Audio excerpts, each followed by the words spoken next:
Hey everyone, I hope you're well and I hope you're doing great. I know this is a change of scenery. I'm currently in Washington, D.C. With a group of buddies of mine shooting a corporate video. So, this is kind of like the amount of time that I was only able to set aside for YouTube and to be able to get a video out to you guys. I just wanted to kind of give you my pre journey realizations or thoughts and three things that I wish that I knew before even starting the whole journey. So, number one, I feel like if I knew this one, probably would have immediately felt better about what I was doing on sets as a PA or in general in any kind of position. And that term is no one knows what they're doing. Now, obviously, people know what they're doing when they're working on set and when they have certain positions like G&E or director or cinematographer or whatever. But I feel like that term by itself kind of brings a point of comfort for me. I don't know if I'm really gonna like mess this up, but there's like this phrase out there, like if you have stage fright or something, just imagine everyone in their underwear or something like that. I forget what it's called. That's kind of like what that does for me. Not everyone knows what they're doing, especially when it comes to like a creative role or creative leadership role that you have to fulfill.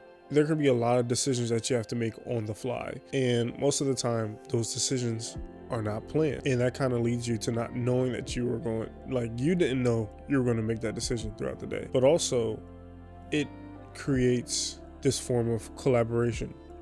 I feel like if I would have heard that term before I started, no one knows what they're doing, I probably would have had courage to ask questions way more than I wanted, and to probably be more open to or working in other certain areas, whatever. But all I'm saying is, if I would have heard that, probably would have been more comfortable opening up as a PA.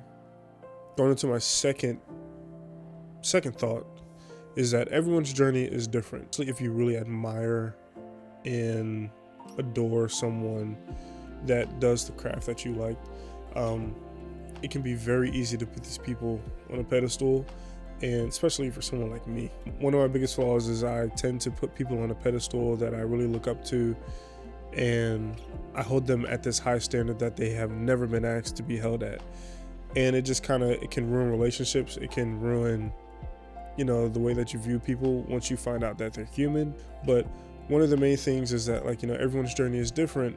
And knowing that means that everybody had somewhere to start. You can be in love with the Roger Deakins, with the Greg Frasers, with all these, amazing people of the craft. But if you're not, abasing yourself and staying down to earth about these people, you have to remember that they're human just like you are.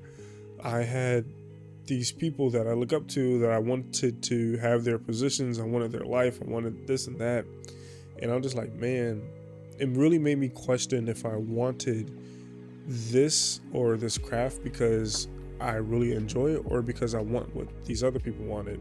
And I've kind of been brought to the realization where I'm just like, I ask myself at the end of the day, what is it that you're getting out of this? Is it something that what you see is attractive and obtainable?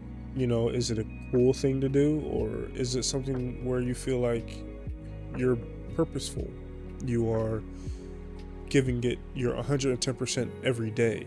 Within this journey and kind of glorification of everyone's journey, I've always been comparing my journey to others, and I feel like I'm at a place now where I'm kind of finding my voice, still learning, still trying to seek and search. But it's very easy to compare yourself, and it's very hard to detach yourself from these people that you admire. Like, this person did this project, or this person is doing this or working on this project. What am I doing wrong, or what am I not doing? You're discrediting the work that you've put in, like when you compare yourself.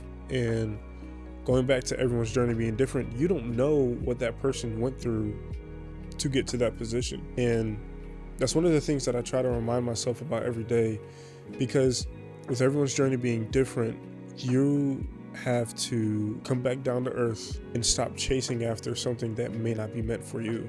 And then number 3, and this is probably like the biggest one that I've struggled with, and I wish I realized, or I wish somebody would have told me, but filmmaking is not your full identity at all. So the beautiful thing about filmmaking is that we get to create things that outlast us for generations. Whenever we pass away or whatever, films will be here for generations. Pictures, photos, anything, that has a creative outlet will be here lasting longer than us. It's just one of those things. But one thing that I feel like we can get lost in is our art becoming our identity.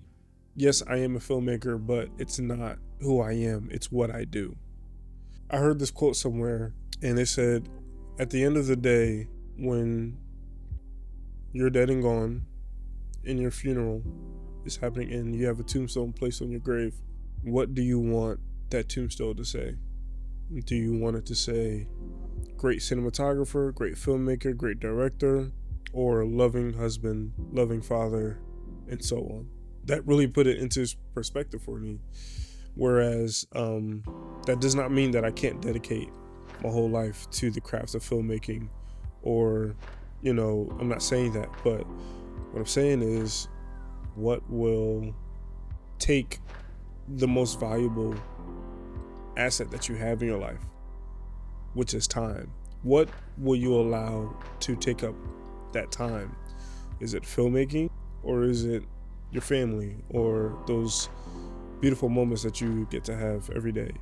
I'm a huge believer in not having to struggle with your family and your family relationships, and being able to do what you love in filmmaking. I'm a big believer in that, and I've seen it done, and I know it's possible. But I feel like a lot of that just comes from filmmaking being people's identity, and that's more of an opinionated thing. If I were to know that when I first started out, I feel like I would have been more selective with the projects that I was on, instead of just doing things just to do them. And this may not even be the most attractive thing to say on YouTube, but I feel like life balance is one of those big things that creatives have a huge issue with, but I definitely believe it is very possible.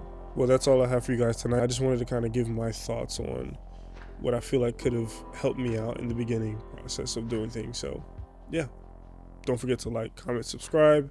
Thanks for tuning in back to the channel, and I will see you guys next time. Deuces. Peace and blessings.